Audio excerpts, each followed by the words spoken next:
Welcome to Inspire the Vision, where history comes to life.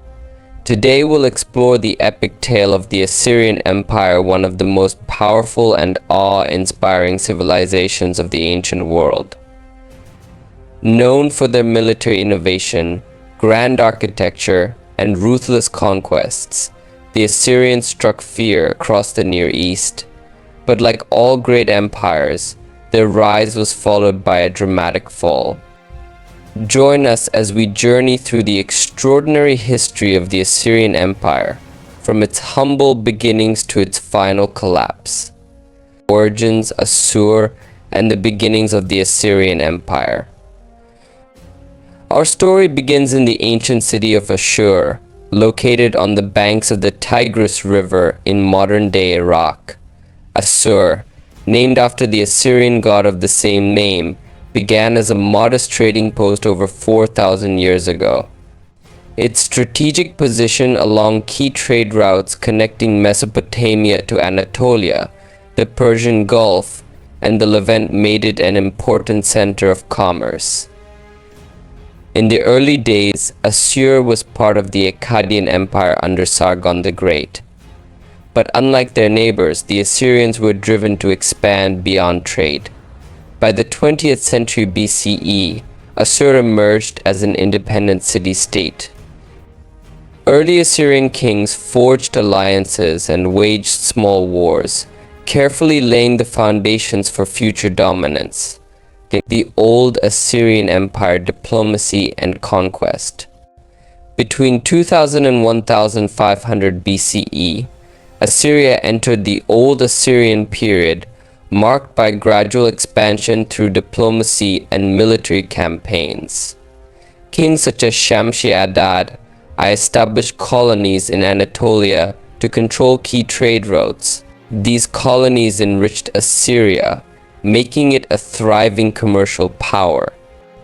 Despite pressure from formidable neighbors like the Mitanni and Babylonians, the early kings strengthened Assyria's position. Through strategic alliances, warfare, and trade, Assyria transformed from a city-state into a budding regional power. The Middle Assyrian Empire military reforms and consolidation. The Middle Assyrian period 1365-1050 BCE witnessed a critical shift from modest kingdom to burgeoning empire. Tiglath-Pileser was a pivotal figure, transforming Assyria into a militarized state. His reforms reorganized the army into specialized units of archers, charioteers, and infantry, creating a disciplined, professional force. Tiglath-Pileser's campaigns extended Assyria's influence into the Levant and northern Mesopotamia. His conquests were often brutal, marked by city destruction and mass deportations. These tactics demoralized enemies and secured Assyria's control over newly conquered territories. To maintain order, Assyrian governors were appointed to oversee provinces, a practice that became a hallmark of Assyrian administration. The Neo-Assyrian Empire apex of power. The Neo-Assyrian Empire 911609 BCE represents the height of Assyrian power. Under kings like Ashurnasirpal II and Tiglath-Pileser III, Assyria expanded into Egypt, Anatolia, the Levant, and Persia, forming the largest empire the ancient Near East had ever seen. Ashurnasirpal II 883859 BCE embodied the image of the warrior king, infamous for his ruthless military campaigns. His reign was marked by the razing of cities and mass executions, instilling fear throughout the region. He established a vast network of roads and communication systems, ensuring swift movement of orders and troops. Military innovations and campaigns. The Assyrian military was unmatched in its time, renowned for its advanced siege tactics and psychological warfare. They developed complex siege engines, battering rams, and towers, enabling them to breach fortified cities with ease. By spreading tales of their brutality, they often forced enemy cities to surrender without a fight. The Assyrians also created the world's first professional standing army, which allowed them to conduct continuous military campaigns. The army's specialized units, charioteers, archers, engineers, and cavalry worked in unison, giving the Assyrians a tactical edge.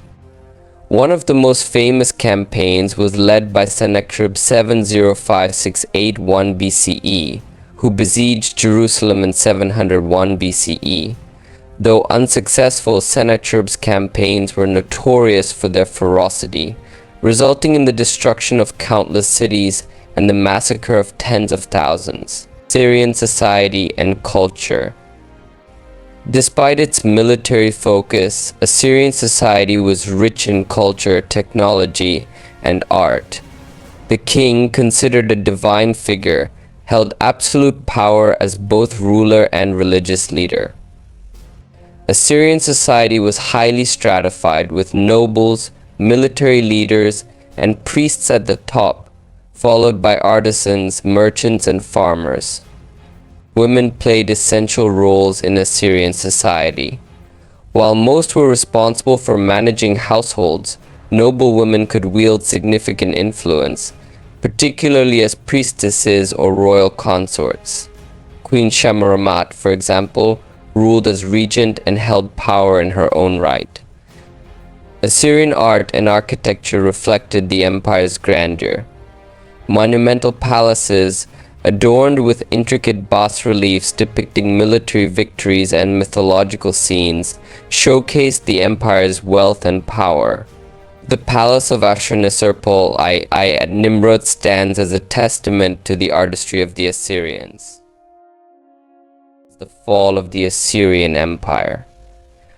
By the late 7th century BCE, cracks began to form in the Assyrian Empire. Its vast territorial expansion strained resources, while rebellions erupted across the empire. The brutal treatment of conquered peoples fostered deep resentment, weakening Assyria's grip on its territories. In 612 BCE, a coalition of Babylonians, Medes, and others laid siege to Nineveh, the Assyrian capital. After a fierce and prolonged siege, Nineveh fell, marking the end of the Assyrian Empire. The city was razed and much of the royal family was killed, sealing the empire's fate. Legacy of the Assyrian Empire. Though the Assyrian Empire vanished, its legacy endured. Their military innovations, especially in siege warfare, and the establishment of a standing army influenced later empires like the Persians and Romans. Their administrative practices, including the use of governors and mass deportations, shaped future governance models. Assyrian art and architecture continue to captivate historians, and the descendants of the ancient Assyrians still live in parts of the Middle East today, preserving their cultural heritage. Thank you for joining us on this journey through the rise and fall of the Assyrian Empire. If you enjoyed this exploration, please like, share, and subscribe to inspire the vision. Until next time, keep uncovering the stories of the past that shape our world today.